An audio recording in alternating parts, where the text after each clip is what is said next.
Dopo questo evento che ha praticamente devastato migliaia di cittadini, sia a livello economico, ma soprattutto anche a livello psicologico e fisico, non posso condividere l'appartenenza allo stesso partito del sindaco di Cadoneghe. Quindi, visto anche l'assordante silenzio delle autorità, mi vedo costretta ad abbandonare, dopo 10 anni di militanza, la Lega.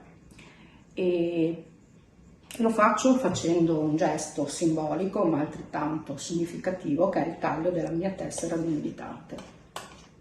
Dopo 10 anni di iscrizione alla Lega, la dottoressa Antonella Bordin, medico di base di Tre Baseleghe, lascia il partito contestando l'assenza di risposte del sindaco di Cadoneghe e dei vertici del Carroccio sulla vicenda del famigerato Velox lungo la vecchia strada del Santo, che sta togliendo il sonno a migliaia di persone che hanno ricevuto tantissime multe. Dall'evento del Velox di Cadoneghe, la cui maggior parte della responsabilità è del primo cittadino, ho cercato di interloquire con lo stesso e cercare delle risposte dai rappresentanti del territorio della Lega fino ad arrivare al ministro, nonché segretario del partito Matteo Salvini. Ad ora non ho avuto alcuna risposta. La dottoressa Bordin è solo l'ultima dei tanti addii all'interno della Lega nel Padovano, tra espulsi come Fabrizio Borone e chi invece ha lasciato come Alain Luciani.